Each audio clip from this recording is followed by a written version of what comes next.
माध्यमातून फक्त मी पुन्हा या सभागृहातून हे सांगू इच्छितो की या पीक विम्याला आता याच्या पुढे मुदतवाढ मिळण्याची शक्यता नाही आहे। याचं कारण पीक विमा जो आहे अध्यक्ष महोदय हा री-इन्शुरन्स असतो आणि जगभरातल्या कंपन्या त्याच्यात री-इन्शुरन्स करतात आणि या री-इन्शुरन्स मध्ये तुम्हाला पीक काय शेवटी हा रिस्कचा गेम आहे। त्या पीक काय येणार आहे किंवा नाही येणार आहे हे माहिती पडल्यानंतर इन्शुरन्स करणं असं करता येत नाही आणि म्हणून अध्यक्ष महोदय ही जी मुदतवाढ दिलेली आहे ही याच्यानंतर पुन्हा मुदतवाढ मिळण्याची शक्यता नाही आहे। मुळामध्ये याचा मी संपूर्ण आढावा घेतल्यानंतर 5 किंवा 6 जिल्हे असे आहेत की ज्या जिल्ह्यांमध्ये खरं म्हणजे हा सगळा प्रश्न उभा झाला आहे। इतर जिल्ह्यांमध्ये हा प्रश्न नाही आहे। 5-6 जिल्ह्यात मेजर प्रश्न आहे, तिथे ऍडिशनल काय मॅन पॉवर लावून करता येईल तसा प्रयत्न आम्ही त्या 5-6 जिल्ह्यांमध्ये निश्चितपणे करू।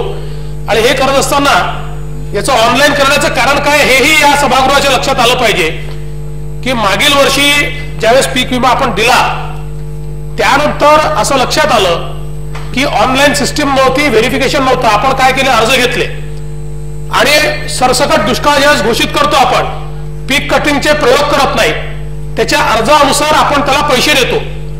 आता जवळजवळ 60 कोटीचे दावे असे लक्षात आले आहे, 60 कोटी रुपयाचे, म्हणजे अजून वाढणारच आहेत ते, की ज्या लोकांनी मल्टिपल दावे केले म्हणजे वेगवेगळ्या बँकात। आता केवायसी का करतोय तर एकाच माणसाने 5-5 बँकांमध्ये फॉर्म भरले आणि फॉर्मच्या आधारावर 5 बँकातनं त्यांनी पीक विमा घेतलाय। 1-1 कोटी रुपयापर्यंत पीक विमा घेतलेले लोक हे लक्षात येत आहेत आणि म्हणून शेवटी हा पैसा आपलाच आहे आणि म्हणून यावेळेस केंद्र सरकारने देखील केवायसी झाला पाहिजे।